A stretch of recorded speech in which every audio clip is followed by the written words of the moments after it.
Hello. Hi there. Welcome back. Not that we went anywhere. But we did go see Thanksgiving. We did go somewhere. We just came back. Yes. There was no room for leftovers tonight. No. This was probably the funnest I've ever had at a movie in a very long time. It was a really good slasher. Probably one of the best slashers of the year. Yes. I give this an A-. Same.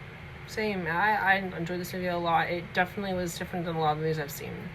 It was probably Eli Roth's one of his best movies. I liked how original it was, and also how much it did homages to other classic horror films. I counted so many horror references in this movie. Yes. Scream, Halloween, I Know What You Do Last Summer. I think there's probably a couple others in there that I may or may not have caught, but there's so many different pop culture and horror references in this movie, and also it was so unique and different and very bloody and fleshy and... Yes. It was very bloody. It was a very nice Thanksgiving dinner. Yes, very it filling. It was nice to have a Thanksgiving movie. I know. There's not a lot of Thanksgiving movies. I think there's a few maybe, but not many that I know of. I think there's maybe one or two that may or may not have taken place during Thanksgiving during the 80s, but I have to remember which ones they are, but I don't know. Yeah. But this is one of the only ones I think of that was really Thanksgiving themed. Yes. And it was fun trying to figure out who the killer was. Yeah, there was a very whodunit plot. Again, you have to guess who the killer is or are. Yeah. Is and or are. We're not going to say who the killers are in this review. Yeah. Spoiler alert for going forward. We will be giving spoilers, just not who the killers are, and talking about that. But everything else we're going to talk about, the kills and stuff like that. We're going to talk about. So, heads up, if you don't want to see that, don't get your head chopped off. Don't watch this. Right. There was 10 kills in the movie. The movie starts out at Black Friday, a Thursday night, Thanksgiving, in a store named, what was it? Something Mart. Something Mart that imitates Walmart. It's like a Smart joke. Mart or some shit. Oh yeah. Final Mart or I can't remember. I think it was man. And the crowd was just fucking nuts. Oh. I was telling him, this shit really happened during Black Friday. Yeah, I mean, I kind of knew that happened, but it was... Flipping people off, fucking pushing through doors. It was breaking violent. Glass. Yeah, people were trying to hop the gate, but didn't, and then someone broke the gate, and then they all fled to the front doors, which are locked. And that's when you get your first kill. And then they cracked the doors, open the glass, and then, shit goes wild. Shit goes crazy. And then it opened, Gina Gershon is in this movie. And I fucking love her. Yeah. She was phenomenal in Bound, Showgirls, fucking Chucky. Yeah, she was amazing. She's just amazing. There's a lot of, there's a few, not a lot, there's a few actors that have been in other stuff before. Milo Manheim, if anyone who knows what that is. Gosh, who else was in this movie? Patrick Dempsey. Yes. Yeah, Scream 3's Patrick Dempsey. And another thing that I think this is not part of this movie by any means. I thought this out. I thought this already was.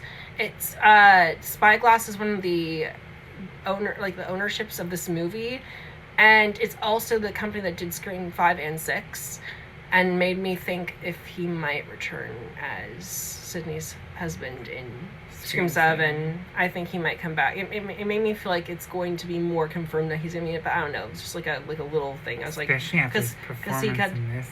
Yeah, yes, his performance in this made me think that there's a chance he could be in Scream 7. Yes. For a couple different reasons. But I don't know. That was just a guess. Anyhow, back to the movie. Anything that stood out to you about the plot? Because I feel like... I was actually hoping for more of a backstory with the Founders Day mask. Yeah. The whole thing. John Carver mask. Yeah. But I guess the opening is what sets that up. That's your backstory. I did like the costume. I liked how it's.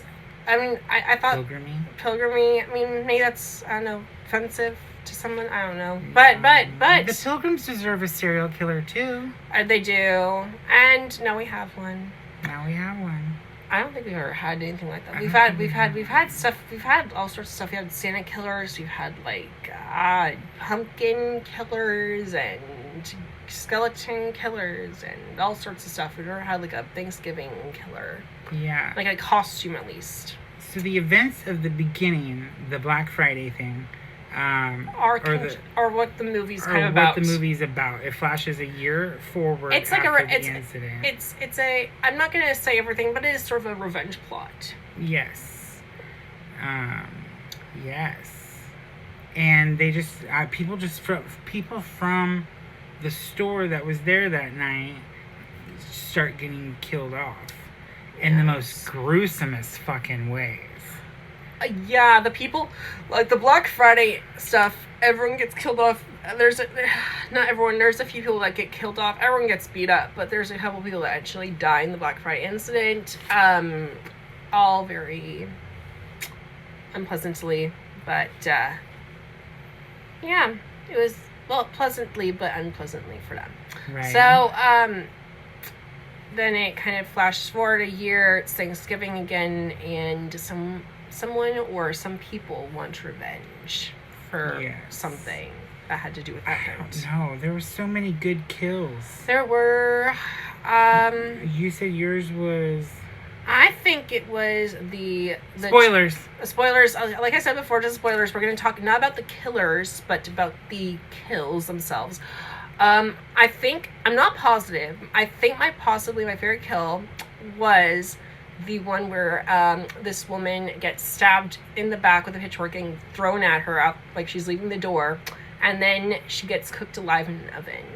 And that was when, and they set up, she gets like all glazed and like she gets like parsley, I think, in between her toes and on her mouth, and she gets like salt and stuff all over her, and then they bake her. I was like, oh my gosh, that was cool. That was a really good one. It was so evil and so like twisted.